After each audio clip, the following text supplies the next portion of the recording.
vuoi per la loro forma, vuoi per le loro livree così davvero molto appariscenti. Insomma, queste vetture sono diventate in pochissimo tempo uno dei prodotti più ricercati da tutti gli appassionati di slot cars, e così anche i produttori e i vari slot club hanno iniziato a costruire vari campionati per permettere a questi nuovissimi modelli di poter fare la loro apparizione in tutti i tracciati. Una ventata di aria fresca che ha fatto decisamente molto bene a tutto il movimento. Ciao ragazzi, io sono Massimo e come sempre vi do il ben ritrovato sul canale Slot Car Tech. Se anche tu sei un appassionato di questo fantastico hobby, se vuoi saperne di più su unboxing, prove, test e anche recap delle migliori gare nazionali e perché no anche internazionali, allora sei nel posto giusto. Qui troverai tutti gli argomenti per dare sfogo alla tua passione. E oggi facciamo l'unboxing di una vettura LMP appartenente ad un marchio che ancora sul canale non ha fatto la sua apparizione. Stiamo parlando della Porsche 963 dell'inglesissima Super Slot. Come sempre andremo a farne il recap completo, andremo a vederla sia dalla parte esterna che dalla parte interna, andremo a scoprirne tutti i dettagli e poi infine andremo a provarla sul tracciato dello Slot Club Asti Calabrone Rossi, una pista in legno da circa 42 metri di sviluppo che saprà mettere sotto pressione anche questa vettura. Allora mettetevi comodi, noi come sempre passiamo con la visione dall'alto e iniziamo questo nuovissimo unboxing.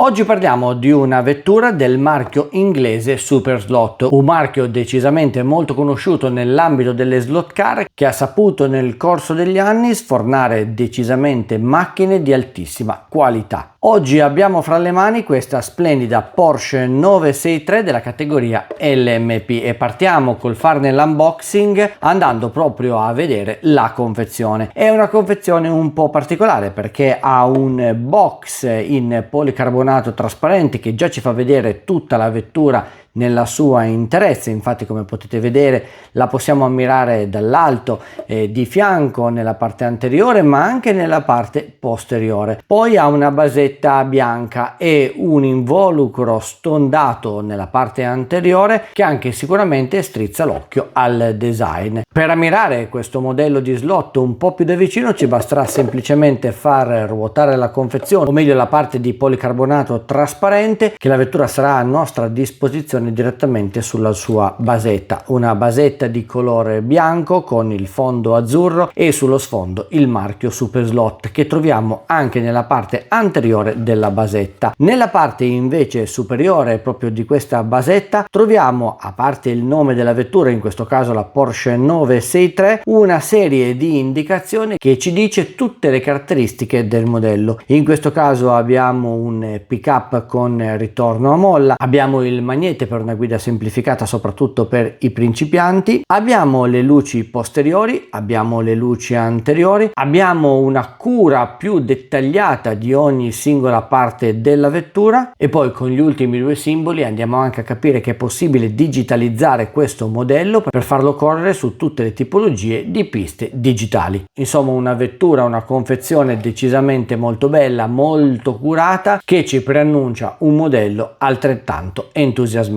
Per poter andare a togliere, svincolare la vettura dalla sua basetta, dobbiamo girare questa nella parte sottostante e andremo a notare questa vite. Svitando appunto questa vite andremo a liberare la macchina dalla basetta. Troviamo anche due accessori interessanti, o meglio due pezzi di ricambio. Come vedete qui abbiamo due pick-up già completi di spazzole che sarà possibile andare a sostituire a quelli originali. Noi oggi andiamo a vedere la macchina così com'è uscita dalla fabbrica, per cui andremo direttamente a svitare la vite che la tiene unita alla sua basetta e avremo così la macchina direttamente pronta per l'unboxing nelle nostre mani. E a prima vista, ragazzi, è una macchina decisamente molto ben realizzata, i dettagli sono decisamente ben curati, tutte le tampografie si leggono perfettamente, anche quelle più piccoline. Guardate ad esempio i nomi sul tettuccio della vettura, ma anche le tampografie più piccole al lato della stessa. Bella la macchina, bella la realizzazione. Ci sono alcune parti della vettura che sono state verniciate per simulare magari qualche dettaglio in più, probabilmente potrebbero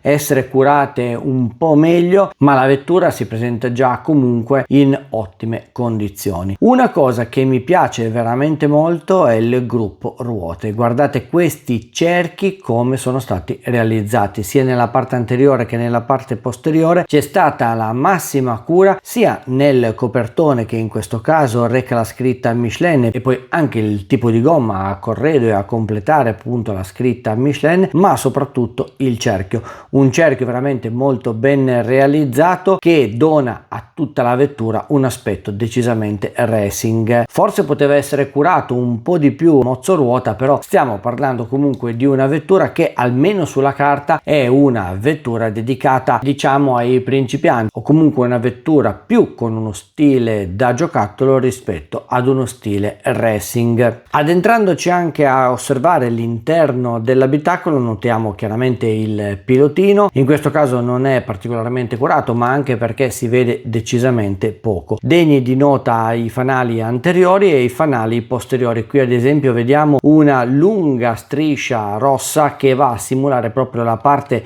del fanale posteriore. Sarà poi effettivamente curioso andare a vedere come sia le luci anteriori che quelle posteriori sono state realizzate, perché se vi ricordate, come abbiamo visto già dalle indicazioni, questa vettura è dotata di luci sia nella parte frontale che nella parte posteriore. Belle comunque tutte le rifiniture estetiche, compresi anche gli specchietti, anche se non hanno effettivamente la parte riflettente, sono comunque colorati in argento e simulano un po' un vero specchio retrovisore. C'è qualche parte effettivamente che potrebbe essere curata un po' meglio, ripeto, a livello proprio modellistico, come ad esempio la presa d'aria sul tetto, come vedete qui in questo caso è infatti stata realizzata ma non presenta assolutamente nessun foro, quindi chiaramente è un po' finta. E poi il tergicristallo che è tutt'uno con il vetro anteriore, quindi non abbiamo un tergicristallo riportato o in fotocisione o in plastica, ma abbiamo un unico stampo che già lo comprende nel parabrezza anteriore. Insomma ragazzi, è una vettura che chiaramente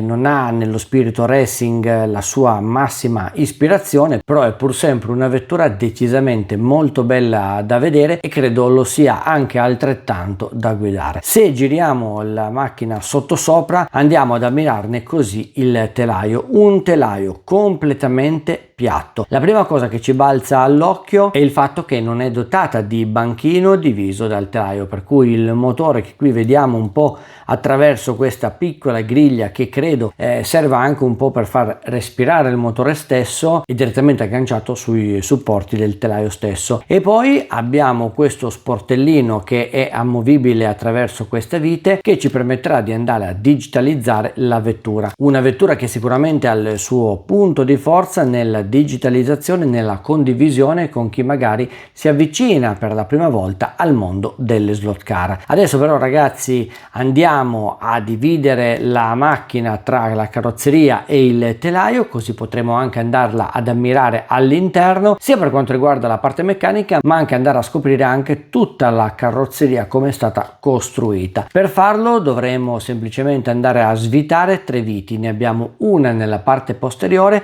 e 2 nella parte anteriore, quindi abbiamo un triangolo che ci dà la possibilità, anche volendo, di far basculare in modo molto agevole la nostra vettura. Ho diviso la vettura tra la parte di carrozzeria e la parte di telaio. Vi racconto subito una cosa che a me non è piaciuta tantissimo, ovvero una volta svitate le 3 viti che tengono unite le 2 parti, la macchina non ne voleva sapere di dividersi, perché se andiamo a prendere il telaio, come potete vedere in questa parte abbiamo dei segni ancora gialli. Che cosa è successo? In pratica la carrozzeria è come se fosse stata incollata al telaio, quindi ho dovuto sforzare parecchio, farmi aiutare con un cacciavite per poter andare a togliere la carrozzeria dal telaio. Insomma, secondo me è una soluzione che non mi piace granché, anche perché l'interno della macchina deve poter essere ispezionato, deve poter essere aperto anche solo per andare a fare quelle piccole operazioni di manutenzione che servono alla vettura per poterla utilizzare al meglio su ogni pista. Tornando poi alle viti che uniscono i due componenti, abbiamo delle semplicissime viti non a passo metrico, non sono viti imperdibili, quindi sono delle viti che possono essere tranquillamente svitate ma non garantiscono completamente il basculamento della vettura, per cui se volete aumentarne un po' le prestazioni dovete per forza iniziare dal cambiare proprio questo piccolo ma fondamentale componente. Partiamo dalla carrozzeria, una carrozzeria che non è troppo leggera, sicuramente dalla sua alla robustezza, e quindi non vi dovete preoccupare nel caso ci siano parecchie uscite, soprattutto all'inizio, perché è una carrozzeria che si sente già essere decisamente solida. A livello di torsione sicuramente non è delle migliori, abbiamo diversi punti di giunzione, qui ne troviamo 2 nella parte anteriore e anche 4 nella parte laterale. Questi punti di giunzione vanno a unire diverse parti della carrozzeria stessa a formare appunto quello che vedete, ovvero questa Porsche 963. L'abitacolo è un abitacolo decisamente slim, quindi è tagliato, il pilottino non ha le gambe, è un tentativo di andare a ridurre un po' il peso generale della vettura. Nella parte anteriore non abbiamo nessun pezzo in aggiunta, questi 2 pezzettini neri che potete vedere in realtà sono solo esclusivamente verniciati, perché qui nella parte anteriore abbiamo solo esclusivamente i 2 LED che appunto dovrebbero simulare le luci anteriori. Nella parte posteriore abbiamo ancora 2 punti di giunzione, servono per andare ad infiltrare l'alettone posteriore nella parte del telaio, e poi ci sono le 3 colonnette che tengono insieme il telaio della carrozzeria. Sono 3 colonnette abbastanza basse, non hanno punti di rinforzo ma sono decisamente molto resistenti e mi sembra appunto che possano reggere tranquillamente qualsiasi tipo di uscita. Insomma ragazzi, è una vettura per un utilizzo entry level, ma nonostante questo è una vettura con una carrozzeria decisamente molto ben realizzata. E parliamo ora anche di quello che è il telaio, un telaio che non ha un banchino inserito e infiltrato su se stesso. Infatti, come possiamo notare, il motore, che è un classico Mabuchino UK, è direttamente posizionato sul supporto all'interno del telaio stesso. Tutta la parte meccanica non è sicuramente di tipo professionale, infatti vediamo già nella parte posteriore non abbiamo un assale in acciaio rettificato ma abbiamo un assale in ferro, lo vediamo di colore nero, 2 boccole in Teflon, così come in Teflon troviamo tutto il gruppo corona e pignone. La particolarità è proprio la corona, perché in realtà questa è praticamente stata infiltrata sull'assale posteriore, non ha nessuna vite, nessun grano, per cui magari c'è il rischio che andando a lubrificare poi il tutto questa possa prima o poi spostarsi e quindi andare a limitare l'utilizzo della vettura. Questa soluzione non mi piace neanche tanto quando ad esempio la vettura sbanda e colpisce lateralmente sul cerchione, perché mi fa spostare tutto l'assale posteriore, quindi la macchina risulta poi scentrata rispetto al suo asse. Come possiamo notare ci sono anche tantissimi cavi, questi cavi servono per dare corrente al motore, e qui vediamo il filo nero e il filo rosso ad indicare il più e il meno che arrivano dalla pista, ma servono anche per portare corrente sempre più e meno ai LED posteriori e ai LED anteriori, perché ricordiamo che questa macchina è dotata comunque di impianto luci. È sicuramente un'ottima cosa, è sicuramente una cosa gradita e gradevole, ma è una cosa che chiaramente non piace tanto a chi vorrebbe utilizzare questa vettura in ambito racing. C'è da dire che comunque nel caso uno la voglia utilizzare per competere dovrebbe bene o male andare a sostituire completamente il telaio, magari con un telaio 3D. Molto semplice e intuitiva la digitalizzazione, perché avevamo visto prima c'è questo piccolo sportellino che in pratica, aprendolo, ci apre il telaio in questa zona, e proprio in questa zona dovremo andare a posizionare quello che è il chip per la digitalizzazione, per cui la vettura è già perfettamente predisposta a questo tipo di modifica. Per quanto riguarda il pick-up, questo è decisamente un po' particolare. Abbiamo un pick-up già con una molla di ritorno, non ha nessun tipo di basculamento in alto o in basso, è un pick-up a lama leggermente avanzata, perché se vedete leggermente oltre al pick-up stesso, ma non in modo esagerato come magari i pick-up di tipo professionale. Due spazzole, questa volta non ramate ma stagnate, ci danno la sicurezza di prendere corrente direttamente dalle bandelle metalliche del nostro tracciato. Insomma, una soluzione che punta a durare nel tempo ma sicuramente non alle performance. Nella parte anteriore abbiamo anche il nostro assale, anche questo non è in acciaio rettificato ma in semplice ferro, con due cerchi in plastica che sono stati inseriti a pressione, cerchi in plastica all'anteriore così come anche al posteriore. Qui in questo caso non abbiamo cerchi di tipo professionale. La macchina è dedicata prettamente ad un utilizzo da persone che sono alle prime esperienze in campo slottistico. Abbiamo anche un grande magnete qui sotto l'alberino motore tra il pignone e la corona, che può essere tranquillamente tolto facendo pressione nella parte sottostante il telaio e quindi poi rimosso lateralmente. Devo dire che è un magnete che non ha molta trazione, infatti se andiamo a utilizzare un cacciavite, come vedete, non riesce a sorreggermi la macchina. È un magnete mediamente potente. Questa è una soluzione che mi piace perché dà la possibilità, soprattutto a chi è meno esperto, di avvicinarsi al mondo delle slot car in modo graduale, potendo guidare una macchina che ha degli aiuti, come in questo caso il magnete. Insomma, è una soluzione che mi sento di condividere. Per il resto la vettura è decisamente scarna, non presenta nessuna caratteristica particolare e quindi a noi non rimane altro che andare a prenderne i pesi e le misure, e per farlo partiamo proprio dalla carrozzeria. Partiamo dalla carrozzeria di questa Porsche 963, la posizioniamo sulla nostra bilancia, abbiamo un peso pari a 28,2 grammi. Anche in questo caso alziamo, riabbassiamo la carrozzeria, 28,2 grammi. Togliamo la carrozzeria di questa Porsche, andiamo a posizionare il telaio per un peso complessivo di 56 grammi. Effettuiamo le due pesate consecutive, sempre 56 grammi. Adesso andiamo a riassemblare il tutto e andiamo a prenderne il peso della vettura completa. Macchina rimontata, pronta per essere posizionata sulla bilancia. Il suo peso complessivo è pari a 84,8 grammi.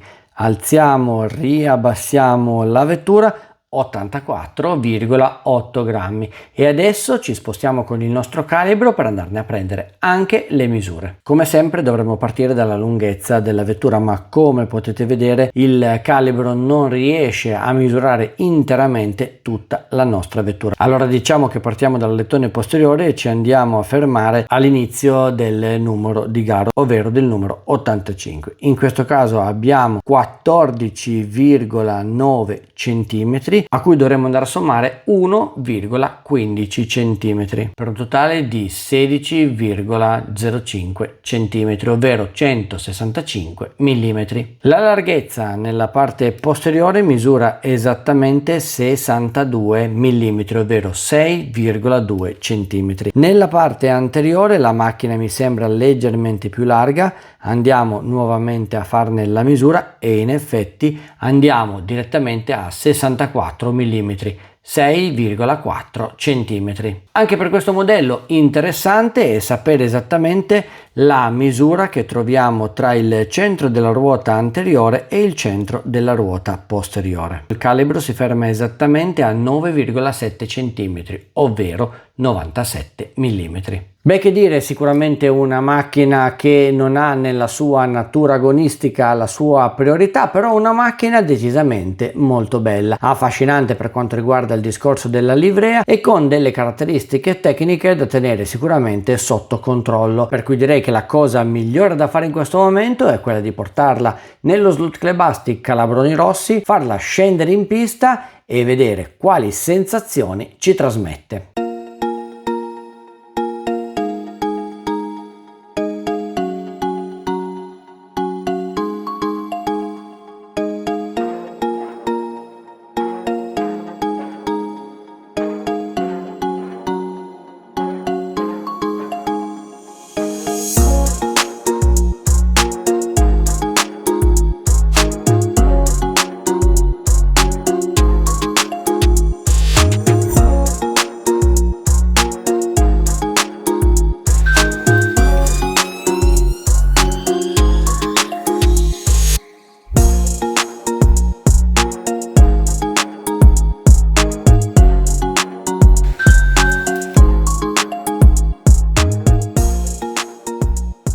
LMP Super Slot, una vettura dall'aspetto decisamente gradevole, bella la livrea, belle le sue forme, belle anche i colori. Come si è comportato in pista? Diciamo che è una vettura che, nonostante le apparenze, è sicuramente indicata per un principiante, perché il suo motore non è così performante come ci si può aspettare da un Mabuchino UK. Abbiamo visto altri motori che vanno decisamente più forte, che spingono la macchina molto più veloce nei rettilinei. Questa invece ha una percorrenza della pista decisamente più tranquilla e vi permette quindi un approccio un po' più graduale a quello che è il mondo pista relativamente alle slot car. La vettura, come tutte le altre che ho provato fino adesso, è originale da scatola, quindi ha il suo magnete, le sue viti, le sue gomme, e qui tocchiamo una nota leggermente dolente, perché rispetto alle gomme degli altri competitor le ho trovate leggermente più dure e leggermente più scivolose. La macchina è rigida, possiamo dire così, perché in uscita di curva ha quel leggero saltellamento che, diciamolo, in fin dei conti alla fine un po' di fastidio te lo dà. Rimane comunque una vettura molto facile da guidare. Io sono uscito poco con questa macchina, anche perché la velocità ridotta ti consente di pensare bene a quello che stai facendo,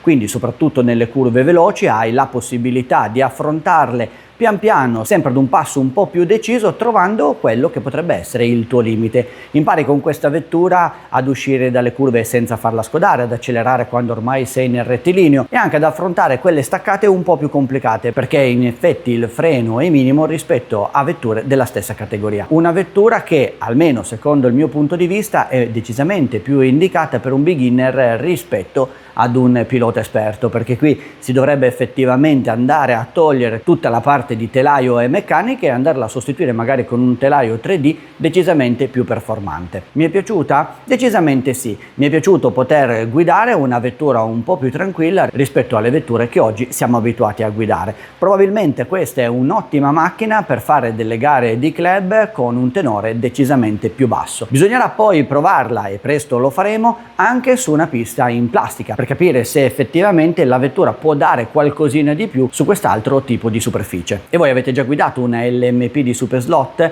Ancora no? Beh, questo video spero vi abbia tolto qualche dubbio e qualche perplessità. Se i contenuti vi sono piaciuti, come sempre mettete un like, attivate la campanella e, perché no, iscrivetevi al canale, così non perderete nessuno di tutti i prossimi contenuti. Io come sempre vi saluto e vi do appuntamento sempre qui sul canale Slot Car Tech per il prossimo video.